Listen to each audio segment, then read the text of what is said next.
नमस्कार मेरे प्यारे विद्यार्थियों, आप सभी का स्वागत करते हैं एक बार पुनः आपके अपने YouTube प्लेटफॉर्म संध्या कंप्यूटर क्लासेज पर। आरएसआरटी मुख्य परीक्षा 22 दिसंबर 2024 यानी इस ईयर का ये कह सकते हैं सबसे अंतिम एग्ज़ाम, यानी उसके बाद में जो पेपर होगा वो सीधा ही 2025 के अंदर होगा। यानी इस शेड्यूल बेस के लिए मैं कह सकता हूँ कि जून, जुलाई और अगस्त इन तीनों बैच को शामिल किया गया है। तो आप सभी से रिक्वेस्ट है कि आप इस चैनल के साथ में आप अभी से जुड़ जाइए ताकि एग्जाम तक आपको वो सारे क्वेश्चंस देखने को मिल जाएंगे जो आपके एग्जाम पॉइंट ऑफ व्यू से काफ़ी ज़्यादा रोल करते हैं। देखिए, बिना टाइम वेस्ट किए मैं पहले क्वेश्चंस की ओर बढ़ता हूँ और आप सभी से रिक्वेस्ट करूंगा कि अगर आप इस प्लेटफॉर्म पर पहली बार विजिट कर रहे हैं तो चैनल को अवश्य सब्सक्राइब कीजिएगा। पहला क्वेश्चन आपकी स्क्रीन के समक्ष, अगर आपको कुछ डाउट होता है तो आप कमेंट बॉक्स में टाइप करके अवश्य भेजना, और आप लाइव क्लास का टाइम कौन सा रखना चाहते हैं वो भी मुझे कमेंट बॉक्स के अंदर अवश्य बताना, ताकि आपकी जो भी उचित जो समय जो है उसके अनुसार मैं आपकी क्लासेस को यहाँ पे तय कर सकूँ। देखिए, पहला क्वेश्चन से आप सभी की स्क्रीन के समक्ष है और यही पैटर्न रहता है आज कल आरएसआरटी पेपर का और कॉम्पिटिटिव एग्जाम के अंदर क्वेश्चंस का। तो इन क्वेश्चंस का आप तरीका देख लीजिए, तौर तरीका देख लीजिए कि किस तरह से आपके एग्जाम में क्वेश्चंस बनने के चांस रहेंगे।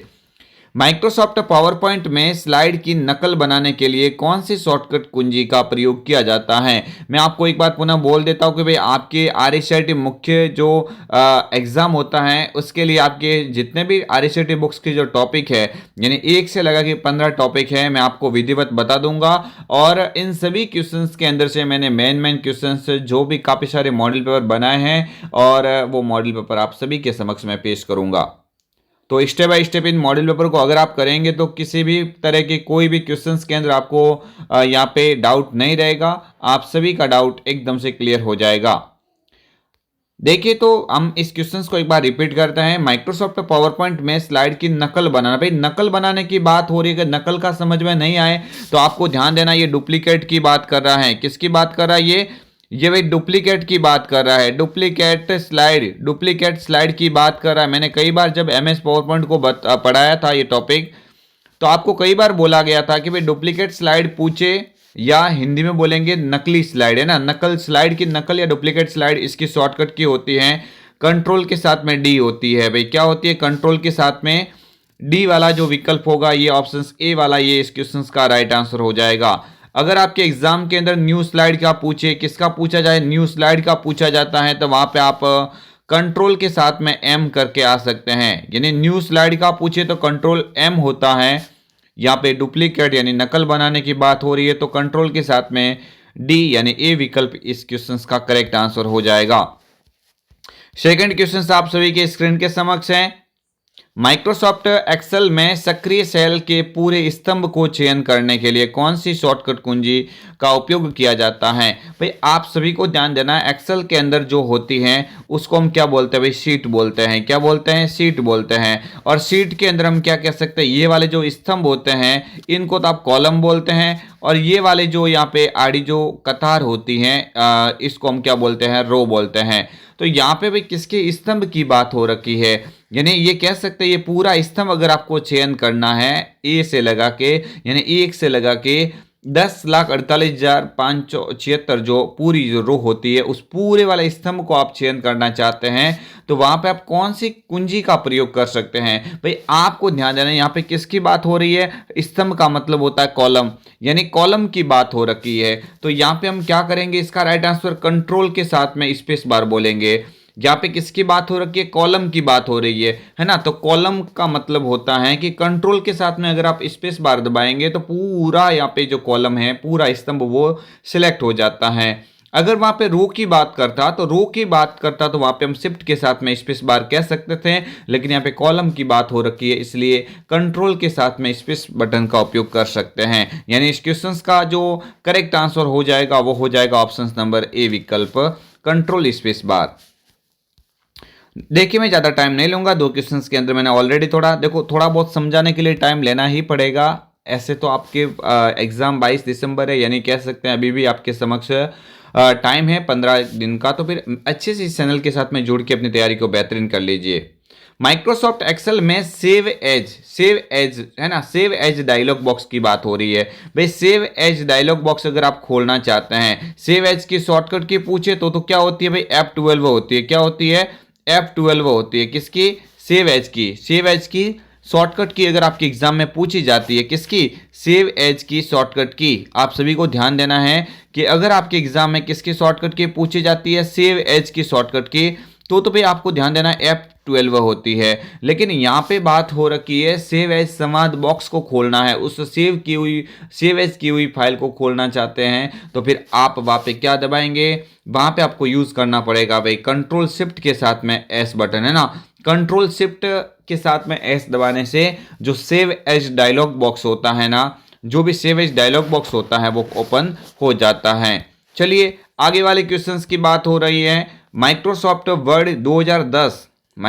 वर्ड 2010 दस्तावेज के लिए डिफ़ॉल्ट फाइल एक्सटेंशन क्या है भाई। डिफ़ॉल्ट फाइल एक्सटेंशन यानी जो अगर आप किसी फाइल को सेव करते हैं तो उसके पीछे जो लगने वाला जो नाम होता है, उसके पीछे जो डॉट के बाद में लगने वाला नाम होता है वो कौन सा है, किसका, MS वर्ड का। तो MS वर्ड का होता है .docx। अगर देखो मेरी बात सुनो, 2010 की बात नहीं होती और अगर 2003 की बात होती है ना, 2003 की बात होती तो वहां पे हम .doc करते, क्या करते, .doc। लेकिन 2003 के बाद में जितने भी वर्जन आए उन सभी के अंदर यहाँ पे कह सकते हैं यानी .docx हो जाएगा।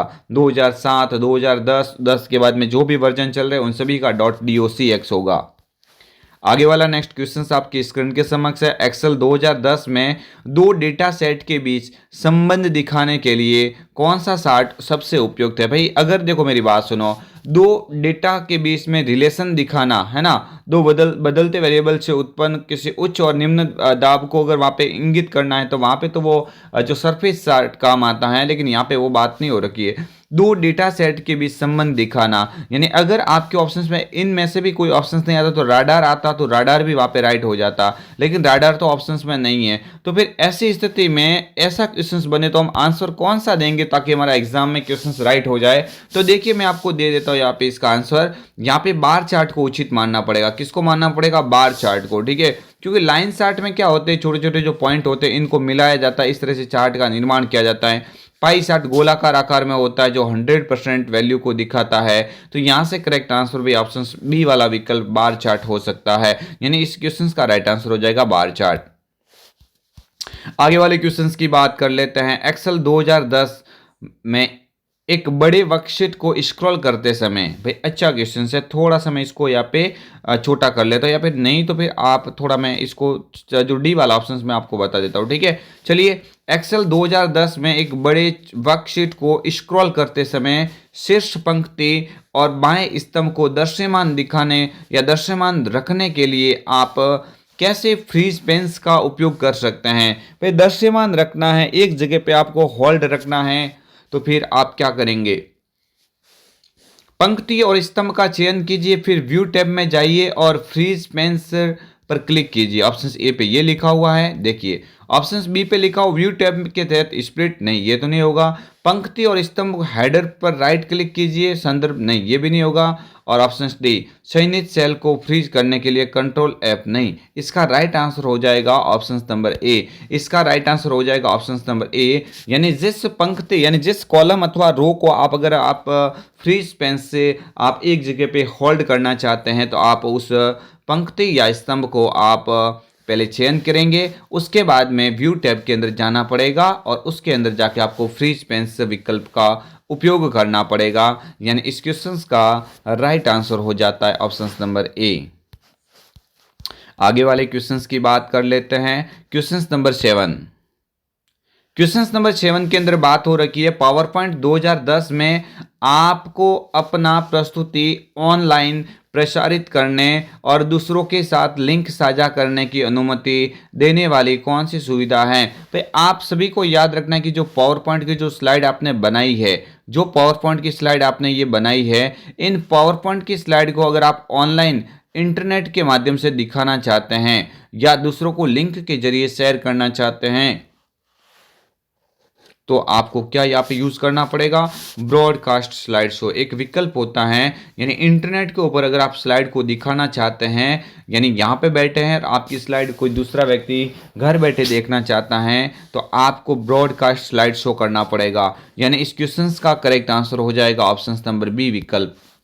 आगे वाले क्वेश्चंस की बात कर लेते हैं। भाई आप सभी से मैं रिक्वेस्ट करूंगा, अगर आपको किसी भी तरह का कुछ डाउट रहता है क्वेश्चंस के अंदर, आप कमेंट बॉक्स में अवश्य कमेंट करना। आप लाइव क्लास का टाइम क्या रखना चाहते हैं, सभी स्टूडेंट उचित कमेंट, उचित जो टाइम देके यहाँ पे मुझे बताएंगे, ताकि मैं आपके जो डिमांड के आधार पे कितने स्टूडेंट क्या बोलते हैं उसके अनुसार मैं आपकी लाइव क्लास का शेड्यूल सेट कर सकूँ। चलिए आगे वाला क्वेश्चन से, पावर पॉइंट 2010 रिबिन में स्लाइड जोड़ने, हटाने और स्वरूप, यानी स्लाइड को जोड़ना है, स्लाइड को हटाना है या उसको एडिट करना है, तो ये विकल्प जो होते हैं वो आपके किस में, होम टैब के अंदर हो जाएंगे। ऑप्शन ए वाला यहाँ से क्वेश्चन का राइट आंसर हो जाएगा।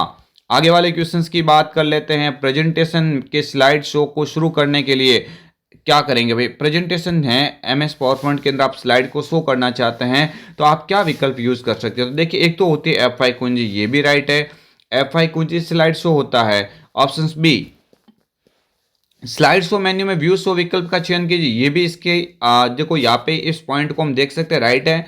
स्लाइड शो मेन्यू से भी हर टाइम देखो नहीं, ये तो नहीं होगा, है ना, ये नहीं होगा ऑप्शंस, तो यहाँ से करेक्ट आंसर हो जाएगा विकल्प ए और विकल्प बी, ये दोनों विकल्प सही हो जाएंगे। यानी आप F5 कुंजी का उपयोग कर सकते हैं और स्लाइड शो मेन्यू के अंदर जाके आप व्यू शो का उपयोग करेंगे तो वहां से आप ये सेट कर सकते हैं। आगे वाले क्वेश्चंस की बात कर लेते हैं। क्वेश्चंस नंबर 10 आप सभी की स्क्रीन के समक्ष है। एक सर्च इंजन द्वारा सूचनाओं को खोजने के लिए किसका उपयोग किया जाता है। भाई सर्च इंजन जब भी किसी सूचना को सर्च करता है, खोजता है, तो वो कौन से कंटेंट, कौन से जैसे प्रक्रियाओं से गुजरता है, तो वेब क्रॉलिंग, वेब स्पाइडर, ये भी राइट हो जाएगा, इंडेक्सिंग ये भी हो जाएगा और सर्चिंग, इन तीनों प्रोसेस से गुजरता है। यानी इस क्वेश्चन का जो करेक्ट आंसर होगा वो होगा ऑप्शन नंबर डी, उपरोक्त सभी। क्या हो जाएगा, उपरोक्त सभी इस क्वेश्चन का करेक्ट आंसर हो जाएगा। चलिए आगे वाले क्वेश्चंस की बात कर लेते हैं। कंप्यूटर को ऑन करने की प्रक्रिया कहलाती है। मैं इस क्वेश्चंस के अंदर ज़्यादा टाइम नहीं लूंगा, आप सभी को ध्यान देना है कि कंप्यूटर को जो ऑन किया जाता है उस प्रोसेस को बूटिंग के नाम से जाना जाता है। क्या बोलेंगे, उस प्रोसेस को बूटिंग के नाम से जान सकते हैं। आगे वाले क्वेश्चंस की बात कर लेते हैं। निम्नलिखित में से कौन सा एक इनपुट डिवाइस का उदाहरण है। भाई इजी क्वेश्चन है, इस तरह से क्वेश्चन आप अगर गलत करोगे तो बहुत ही आपको यहाँ पे दिक्कत हो सकती है एग्जाम के अंदर। यानी इनपुट का मतलब होता है वे डिवाइस जो किसी डेटा को इंस्ट्रक्शन या डेटा इंस्ट्रक्शन कंप्यूटर के अंदर भेजने के लिए किया जाता है। जैसे इसके अंदर से आप किसी डॉक्यूमेंट को स्कैन करके आपके कंप्यूटर के अंदर आप भेज सकते हैं, तो यहाँ से इनपुट कौन सा हो जाएगा स्कैनर, क्योंकि प्रोजेक्टर, स्पीकर और प्रिंटर ये तीनों है ना, ये कौन से हैं भाई, आउटपुट डिवाइस है। कौन से डिवाइस है, आउटपुट है। जबकि keyboard, mouse, scanner, OMR, OCR, MICR इत्यादि ये इनपुट डिवाइस की श्रेणी में आते हैं। आगे वाले क्वेश्चंस की बात कर लेते हैं। OTP का उपयोग सुरक्षित ऑनलाइन लेने के लिए अतिरिक्त सुरक्षा सुविधाओं में से एक रूप में किया जाता है। OTP का पूरा नाम बताइए। यानी इतना बड़ा क्वेश्चन आपको याद रखना है, OTP क्यों आता है, क्या इसका रोल, सभी को पता है। OTP का पूरा नाम को ध्यान देना है कि वन टाइम पासवर्ड होता है। क्या होता है, one time password. One time password option A वाला विकल्प यहाँ से करेक्ट आंसर हो जाएगा। आगे वाला क्वेश्चंस की बात कर लेते हैं। MS वर्ड में Ctrl+X और Ctrl+C बटन दबाने में क्या अंतर है। तो देखो आपको याद रखना है, Ctrl+X का मतलब होता है कट करना और Ctrl+C का मतलब होता है कॉपी करना। देखिए टेक्स्ट को पेस्ट करने के लिए नहीं, पेस्ट करने के लिए X कहाँ पे, पेस्ट करने के Ctrl+V होता है, ये तो नहीं होगा। ठीक है, ऑप्शन बी को देख लेते हैं। ऑप्शन बी को देख लेते हैं। टेक्स्ट को कट करना, हाँ बिल्कुल, कट करने की शॉर्टकट की होती है कंट्रोल के साथ में X, है ना, ये राइट है। और कॉपी करने के लिए आप Ctrl+C का उपयोग करेंगे। तो इस क्वेश्चन का राइट आंसर हो जाएगा ऑप्शन नंबर बी वाला विकल्प करेक्ट हो जाता है। Ctrl+X यानी कट, Ctrl+C यानी कॉपी हो जाएगा।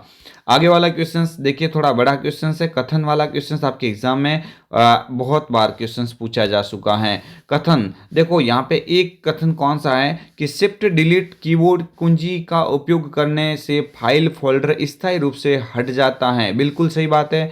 यह रिसाइकल बिन में भी उपलब्ध नहीं होता है। बिल्कुल सही बात बोलिए। कथन एक जो है ना वो तो आपका बिल्कुल एक्यूरेट है, तो इसमें कोई भी ऐसा नहीं कहा गया है जो कथन असत्य हो।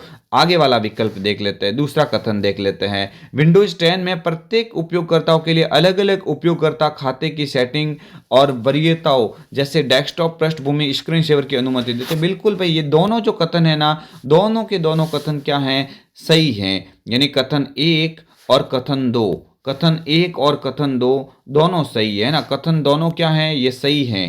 ठीक है, कथन दोनों सही है। ऑप्शन डी वाला विकल्प यहाँ से करेक्ट माना जाएगा। आगे वाला विकल्प देख लेते हैं भाई। देखो अच्छा क्वेश्चन है एग्जाम पॉइंट ऑफ व्यू से। एग्जाम में कई बार ये क्वेश्चन ऑलरेडी पूछा जा चुका है। राजस्थान सरकार द्वारा एक प्रधान शिकायत निवारण सेवा पोर्टल कौन सा है? तो आप सभी को ध्यान देना, राज संपर्क होता है यानी राजस्थान संपर्क। इसके जो हेल्पलाइन नंबर होते हैं वो 181 यानी 181 के ऊपर आप कॉल करके आप किसी भी प्रकार की जो शिकायत होती है उसका आप जो भी है रजिस्ट्रेशन करके उसका निवारण कर सकते हैं। आगे वाला क्वेश्चन देख लेते हैं। निम्नलिखित में से कौन सा एसएसओ का वैध उदाहरण नहीं है? तो देखिए भाई, आपको वैध उदाहरण कौन सा नहीं होगा, यानी कौन सा एसएसओ का कार्य नहीं है। देखिए, एक व्यक्ति एक पहचान प्रत्येक राज्य निवासी के लिए सभी मैप किए गए डेटा सेट और दस्तावेज के साथ। बिल्कुल ये तो सही है। सेवा वितरण के लिए दस्तावेज और शपथ पत्र की आवश्यकता नहीं होती है, ये भी सही है। ऑप्शन सी को देख लेते हैं। राज्य सरकार के विभागों की विभिन्न डिजिटल सेवाओं के लिए सिंगल विंडो इंटरफेस, हाँ बिल्कुल एसएसओ सिंगल विंडो इंटरफेस, ये भी सही है। विभिन्न कंप्यूटर सिस्टम में मेलवेयर फैलाने के लिए, नहीं भाई, मेलवेयर यानी वायरस फैलाने के लिए थोड़ी होती है एसएसओ, नहीं। तो इस क्वेश्चन का जो करेक्ट आंसर हो जाएगा वो हो जाएगा ऑप्शन नंबर डी, क्योंकि वो तीनों जो है ना वो एसएसओ से संबंधित है, जबकि मेलवेयर एसएसओ का कार्य नहीं होता है। ये इसने ऐसा पूछा क्वेश्चन के अंदर कि कौन सा एसएसओ का एक सही उदाहरण नहीं है, यानी कौन सा कार्य नहीं है। तो डी वाला जो है ना ये मेलवेयर फैलाने का कार्य नहीं होता है, बाकी सब होते हैं। आगे वाला क्वेश्चन देख लेते हैं। यूट्यूब क्या है? तो आप सभी को ध्यान देना, यूट्यूब क्या होता है। सभी आप जो ये क्लास देख रहे हैं यूट्यूब के माध्यम से देख रहे हैं तो आपको पता ही होगा, है ना। एक वीडियो साझाकरण वीडियो खोज वेबसाइट है जो उपयोगकर्ताओं को वीडियो अपलोड करने, देखने और साझा करने की अनुमति देती है। बिल्कुल ऑप्शन ए वाला विकल्प ही इस क्वेश्चन का क्या हो जाएगा, राइट आंसर हो जाएगा। आगे बढ़ते हैं। आगे वाला क्वेश्चन है माइक्रोसॉफ्ट। आगे वाला क्वेश्चन है माइक्रोसॉफ्ट एक्सेल में निम्न में से कौन सी एक विशेषता है जिसका उपयोग स्प्रेडशीट में डेटा पर गणना करने के लिए किया जाता है? अच्छा क्वेश्चन है। माइक्रोसॉफ्ट एक्सेल में निम्न में से कौन सी एक विशेषता है जिसका उपयोग स्प्रेडशीट पर डेटा जैसे गणना करना है ना, सम करना, यानी टोटली वो सब जो होते हैं उनको फॉर्मूला कहा जाता है। वो सब कार्य फॉर्मूला से होता है ना। जोड़ का फॉर्मूला, परसेंटेज का फॉर्मूला होता है ना, अलग अलग फॉर्मूले होते हैं जिसके द्वारा आप कोई भी गणना कर सकते हैं।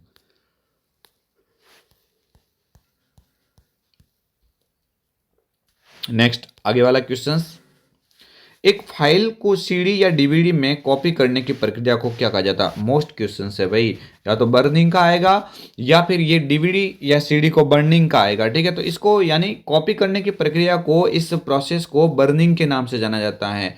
बूटिंग का मतलब होता है कंप्यूटर को स्टार्ट करना, बर्निंग का मतलब होता है किसी डेटा को सीडी या डीवीडी में कॉपी करना। ठीक है, आगे वाले क्वेश्चंस की बात कर लेते हैं। एमएस वर्ड 2010 में सबसे नीचे की क्षैतिज पट्टी जिसमें पृष्ठ संख्या, शब्द गणना आदि कई विकल्प हैं। तो आप जब भी एमएस वर्ड या कोई भी सॉफ्टवेयर के अंदर काम करते हैं तो आप जो भी काम कर रहे हैं उस कार्य के अंदर कौन कितने पृष्ठ पे काम कर रहे हैं, कितने पृष्ठ है, कितने शब्द है, वो सारी कैलकुलेशन जो होती है ना वो आपकी स्टेटस बार के ऊपर होती है। यानी टास्क बार है ना, टास्क बार होती है ना, टास्क बार के जस्ट ऊपर टास्क बार होती है, टास्क बार के ऊपर है ना, टास्क बार के ऊपर वाले भाग में है ना, टास्क बार के ऊपर ये जस्ट बार दिखाई देती है, इसका नाम होता है स्टेटस बार। आगे वाले क्वेश्चंस की बात कर लेते हैं। एमएस एक्सेल 2010 में चार्ट के प्लॉट क्षेत्र में प्रदर्शित क्षैतिज रेखाओं को कहा जाता है। भाई जो चार्ट एलिमेंट होता है उसके पीछे जो क्षैतिज रेखाएं होती है इनको ग्रिड लाइन कहा जाता है। क्या बोलेंगे इसको? ग्रिड लाइन है ना, ग्रिड लाइन। ग्रिड लाइन बोलेंगे इनको, क्या बोलेंगे भाई, ग्रिड लाइन के नाम से जान सकते हैं, ग्रिड लाइन है ना, ग्रिड लाइन के नाम से इसको जान सकते हैं। आगे वाले क्वेश्चंस की बात कर लेते हैं। एमएस पावर पॉइंट में एनिमेशन फलक का उद्देश्य, एनिमेशन फलक यानी फलक समझ में नहीं आया तो आप एनिमेशन पेन लिख दो। एनिमेशन पेन का मतलब क्या होता है कि जो जो आपने एनिमेशन स्लाइड के अंदर दिया है उनकी लिस्ट दिखाता है कि आपने कौन सी स्लाइड के अंदर कैसा एनिमेशन दिया है और कितने नंबर पे दिया है, वो पूरी लिस्ट बताने का कार्य एनिमेशन पेन का होता है। तो इस क्वेश्चन का करेक्ट आंसर क्या होगा, आप स्लाइड पर लागू एनिमेशन की एक लिस्ट दिखा सकते हैं। ऑप्शन बी यहाँ से करेक्ट माना जाएगा। आगे वाले क्वेश्चंस की बात कर लेते हैं। हॉटस्पॉट इंटरनेट कनेक्टिविटी के लिए किस कनेक्टिविटी की आवश्यकता होती है? भाई जब भी आप अपने मोबाइल से हॉटस्पॉट कनेक्टिविटी आप लेना चाहते हो तो आप दूसरे मोबाइल में वाईफाई का उपयोग करेंगे। वायरलेस फिडिलिटी इस क्वेश्चन इस पूरा नाम होता है वाईफाई का, वायरलेस फिडिलिटी। तो हॉटस्पॉट के लिए सभी को पता है, कोई ज़्यादा टाइम नहीं लेंगे इस क्वेश्चन के अंदर, वाईफाई इस क्वेश्चन का राइट आंसर हो जाएगा।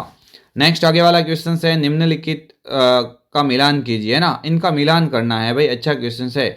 निम्नलिखित का क्या करना है, मिलान करना है, मिलान करना है। चलिए, एमएस वर्ड होता है उसका संबंध दस्तावेज यानी डॉक्यूमेंट से होता है, बिल्कुल। एक्सेल का संबंध शीट से होता है और पावर पॉइंट का संबंध स्लाइड से होता है। तो देखिए ए का हो जाएगा आर, है ना, ए का क्या हो जाएगा आर, और बी का क्या हो जाएगा, बी का हो जाएगा क्यू, और सी का जो सी का हो जाएगा वो पी। तो R Q P, R Q P, है ना, आर क्यू और पी। ऑप्शन ए वाला करेक्ट आंसर यहाँ पे हो जाएगा।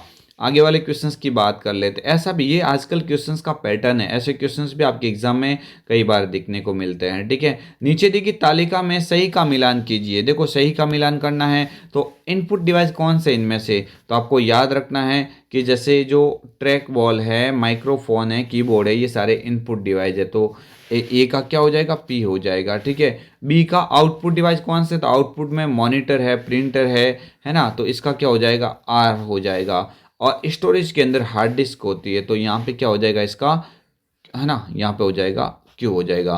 तो पी आर क्यू, है ना, P R Q. Option A वाला क्वेश्चन ही इसका राइट आंसर है ना, ऑप्शन ए वाला जो ना ये इसका राइट आंसर हो जाएगा। आगे वाले क्वेश्चंस की बात कर लेते हैं। ई मित्र पोर्टल के माध्यम से निम्न में से कौन से दस्तावेज के लिए आवेदन किया जा सकता है? तो भाई ई मित्र से तो आपको ध्यान रखना है ना, आधार कार्ड है, मतदाता पहचान पत्र, ड्राइविंग लाइसेंस, ये सभी होते हैं ना। तो यहाँ से करेक्ट आंसर हो जाएगा ऑप्शन नंबर डी। आगे वाले क्वेश्चंस की बात कर लेते हैं। ओसीआर का मुख्य उद्देश्य क्या है? भाई ओसीआर एक इनपुट डिवाइस है, इसका उपयोग किया जाता है कि जो भी आपने हाथों से लिखा है या कोई लिखा हुआ मैटर है पहले से, तो उसको इलेक्ट्रॉनिक फॉर्म में कन्वर्ट करेगा, है ना। इसको पठनीय मशीन जो पढ़ने लायक जो जैसे कैसी भाषा होती है उसके रूप में ये कन्वर्ट कर लेता है। ये समझो कि आपने हाथ से लिखा लेकिन तो भी कीबोर्ड से कैसे लिखते हैं, इस तरह से ये कन्वर्ट करके दे देगा। इसका राइट आंसर हो जाएगा ऑप्शन नंबर ए। आगे वाले क्वेश्चंस की बात कर लेते हैं। मॉक पोर्टल का प्रमुख उदाहरण, तो मॉक एक भाई एजुकेशन जो ई लर्निंग प्लेटफॉर्म होता है उससे संबंधित होता है। तो ये एडेक्स भी हो जाएगा, यूडेसिटी भी हो जाएगा, कोर्सेरा भी हो जाएगा। ये सारी की सारी अकादमियां हैं जो आप मॉक के रूप में इनको जान सकते हैं। इस क्वेश्चन का करेक्ट आंसर हो जाएगा ऑप्शन नंबर डी, उपरोक्त सभी। आगे वाले क्वेश्चंस की बात कर लेते हैं। निम्न में से कौन से एक सामान्य फिशिंग तकनीक है जिसका उपयोग विश्वसनीय एटीटी अनुकरण करने के लिए किया जाता है? तो आप सभी को याद रखना है, ये भाई एक वायरस टाइप का जो होता है उसके बारे में बात हो रखी है, स्पूफिंग, है ना। क्या राइट आंसर हो जाएगा, स्पूफिंग, यानी ऑप्शन ए वाला क्वेश्चन का राइट आंसर हो जाएगा। नेक्स्ट है एमएस एक्सेल 2010 में शिफ्ट F3 का क्या उपयोग है? भाई शिफ्ट F3 अगर आप एमएस एक्सेल में दबा देते हैं तो क्या हो जाएगा, नए फंक्शंस इंसर्ट कर सकते हैं ना, न्यू फंक्शन सम्मिलित करना, है ना। फंक्शंस को सम्मिलित करने के लिए आप कौन सी की दबा सकते हैं भाई, शिफ्ट के साथ में F3। कौन सी शिफ्ट के साथ में, F3। आगे वाले क्वेश्चंस की बात कर लेते हैं। माइक्रोसॉफ्ट एक्सेल में नई वर्कशीट डालने के लिए कौन सी शॉर्टकट कुंजी है? तो न्यू वर्कशीट बनाना है, न्यू वर्कशीट बनाने की शॉर्टकट की कौन सी है? तो देखिए न्यू चार्ट का पूछा जाता है आपको, है ना, न्यू चार्ट, है ना, न्यू चार्ट। तो न्यू चार्ट का तो भाई राइट आंसर क्या हो जाता है वहाँ पे, खाली F11। और यहाँ पे बात हो रखी है न्यू शीट की, है ना, न्यू शीट के लिए शिफ्ट के साथ में F11, right answer option number B. Next आगे वाला क्वेश्चन है आप सभी की स्क्रीन के समक्ष है। माइक्रोसॉफ्ट पावर पॉइंट में आखिरी क्रिया को पुनः करने के लिए कौन सी शॉर्टकट कुंजी है। जो आखिरी लास्ट स्टेप है उसको वापस दोहराना है तो आप कंट्रोल के साथ में जेड यानी अंडू बटन का उपयोग करेंगे, या शॉर्टकट की आप दबा सकते हैं कंट्रोल के साथ में जेड वाला बटन। ठीक है, आगे वाले क्वेश्चंस की बात कर लेते हैं। माइक्रोसॉफ्ट आउटलुक में नए कैलेंडर अपॉइंटमेंट बनाने के लिए कौन सी शॉर्टकट कुंजी है। तो भाई आपको आउटलुक अकाउंट के अंदर यूज़ करने के लिए कैलेंडर अपॉइंट करना है और उसकी शॉर्टकट की आप क्या करेंगे, कंट्रोल शिफ्ट के साथ में ए वाला विकल्प ऑप्शन से कौन सा हो जाएगा, ए वाला राइट आंसर हो जाता है। और इस टॉपिक का सबसे लास्ट क्वेश्चन देखिए, आज अपना ये पहला मॉडल पेपर था। हो सकता है कि आपको इनमें थोड़ा बहुत ऐसे क्वेश्चंस कंफ्यूजन देखने को मिले, लेकिन मैं दावे के साथ कहता हूँ कि आप इस चैनल के साथ में अंतिम समय तक जुड़े रहना, आपके बहुत ही शानदार परसेंटेज बनेंगे। और परसेंटेज तो बनेंगे, आपकी कंप्यूटर का जो नॉलेज है उसको मैं काफ़ी बेहतरीन बना दूंगा अगर आप इस चैनल के साथ में कुछ टाइम के लिए विश्वास बना के अगर इन मॉडल पेपर को अच्छे से कवर करते हैं तो।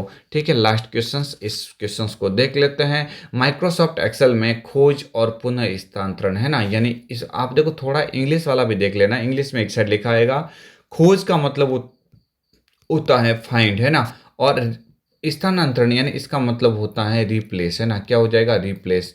तो फाइंड एंड रिप्लेस की शॉर्टकट की पूछिए तो कंट्रोल के साथ में क्या हो जाएगी, आर हो जाएगी। खाली रिप्लेस की पूछे तो भी आर, और फाइंड एंड रिप्लेस की पूछे तो भी आर। खाली फाइंड की पूछे, है ना, खाली किसकी पूछे आपको, फाइंड की, नॉर्मली फाइंड, है ना, तो फिर आप क्या करेंगे, कंट्रोल के साथ में एफ। तो इस क्वेश्चन का राइट आंसर हो जाएगा कंट्रोल के साथ में आर हो जाएगा, ऑप्शन नंबर डी। तो ये आपके समक्ष थे महत्वपूर्ण 35 क्वेश्चंस। और आज से अपने जो स्टार्ट हुआ है मॉडल पेपर नंबर फर्स्ट, मुझे उम्मीद है मैंने काफ़ी बेहतरीन तरीके से आपकी आरएसआईटी बुक्स का निचोड़ करके ये सारे क्वेश्चंस मैंने कवर करके आपको इस मॉडल पेपर के माध्यम से आपको प्रस्तुत किया है। तो उम्मीद है आप इस क्वेश्चंस को पसंद करेंगे और लाइक एंड शेयर भी अवश्य करेंगे। तो फ्रेंड्स, आप मुझे कमेंट बॉक्स में एक बार पुनः बोलता हूँ, कमेंट करके अवश्य बताना कि आप लाइव क्लास का शेड्यूल कौन सा रखना चाहते हैं। आपसे एक गुजारिश है कि इस चैनल के ऊपर आप पहली बार विजिट कर रहे हैं तो प्लीज़ चैनल को अवश्य सब्सक्राइब करना और बेल आइकन को क्लिक करना ना भूलें। मिलेंगे आपको एक और अन्य वीडियो के साथ में, तब तक के लिए जय हिंद, वंदे मातरम, जय भारत।